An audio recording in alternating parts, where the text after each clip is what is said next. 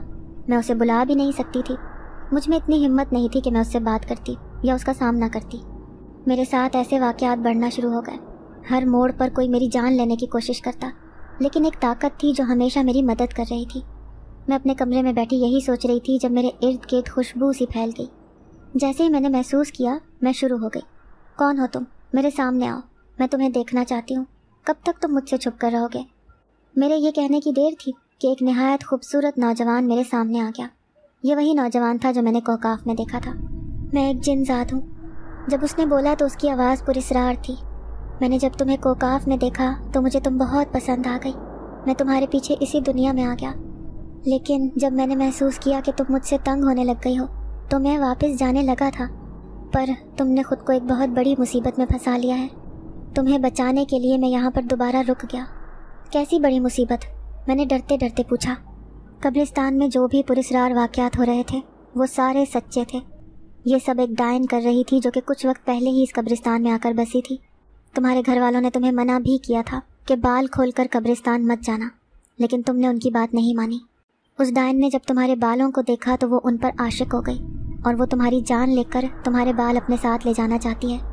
اس کی بات سن کر میں ایک دم پریشان ہو گئی، میری آنکھوں میں آنسو آ گئے۔ تمہیں پریشان ہونے کی یا ڈرنے کی ضرورت نہیں ہے، میں ہمیشہ تمہاری مدد کروں گا۔ اس نے مجھے پہننے کے لیے ایک انگوٹھی دی۔ جب تک یہ انگوٹھی تمہارے پاس ہے وہ تمہارا کچھ بھی نہیں بگاڑ پائے گی۔ وہ صرف تمہیں ڈرانے کی کوشش کرے گی، لیکن تمہاری جان نہیں لے سکتی۔ جب تک میں اس کا بندوبست نہ کروں تب تک تم یہ انگوٹھی اپنے ہاتھوں سے نہ اتارنا۔ میں نے اس سے انگوٹھی لے لی اور مشکور نظروں سے اسے دیکھنے لگی۔ تھوڑی ہی دیر میں وہ وہاں سے غائب ہو گیا۔ تقریباً شام کا وقت تھا، سب لوگ صحن میں بیٹھے ہوئے تھے، جب مجھے یوں محسوس ہوا جیسے کسی نے مجھے آواز دی ہو۔ میں نے کہا، کیا کسی نے مجھے بلایا ہے؟ سب نے کہا نہیں۔ میں اپنا وہم سمجھ کر خاموش ہو گئی، لیکن مجھے آواز دوبارہ آئی۔ اس بار آواز مسلسل آ رہی تھی اور چھت سے آ رہی تھی۔ میں نے کنکھیوں سے اپنے گھر والوں کو دیکھا، وہ سب اپنی باتوں میں مصروف تھے۔ میں سمجھی شاید جن زاد واپس آ گیا ہے، جبکہ آواز پر غور کیے بغیر، اپنے دماغ کا استعمال کیے بغیر میں چھت پر چلی گئی۔ میں نے چھت پر جا کر دیکھا، وہاں پر کوئی بھی نہیں تھا۔ اچانک میری نظر ایک کالی بلی پر پڑی جو خون خوار نظروں سے مجھے گھور رہی تھی۔ مجھے بلیوں سے لگاؤ تھا، لیکن اس بلی میں کچھ عجیب سا تھا۔ مجھے اس سے خوف محسوس ہونے لگا۔ میں نیچے جانے کے لیے مڑنے ہی والی تھی کہ اچانک میرے قدم زمین میں جم گئے اور وہ بلی آہستہ آہستہ میری طرف بڑھنے لگی۔ مجھے کچھ غلط ہونے کا شدت سے احساس ہو رہا تھا۔ مجھے لگ رہا تھا کہ جیسے چھت پر آ کر میں نے بہت بڑی غلطی کر دی ہو۔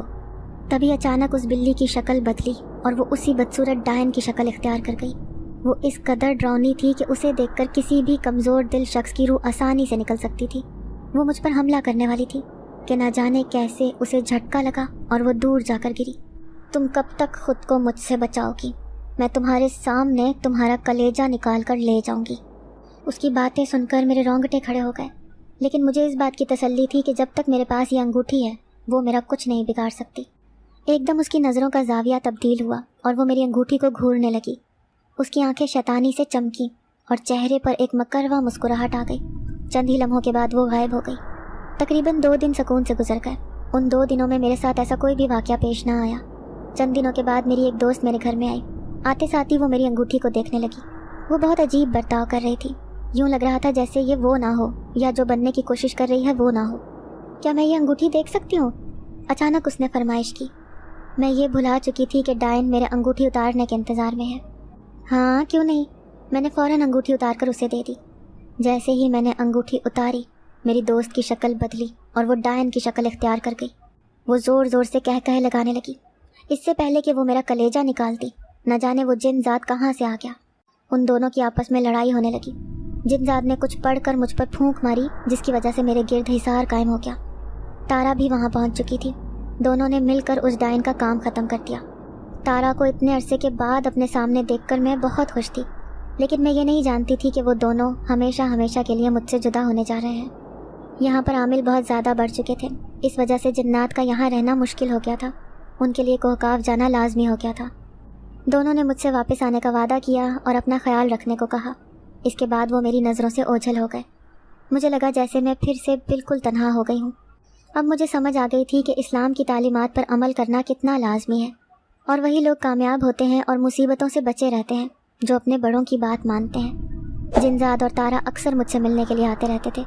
کئی گھنٹے ہم بیٹھ کر باتیں کرتے، لیکن ان کے جانے کے بعد میں دوبارہ سے اداس ہو جاتی۔ ان کی شکل میں مجھے 2 مخلص دوست مل چکے تھے۔ میں اپنے رب کا جتنا شکر ادا کرتی کم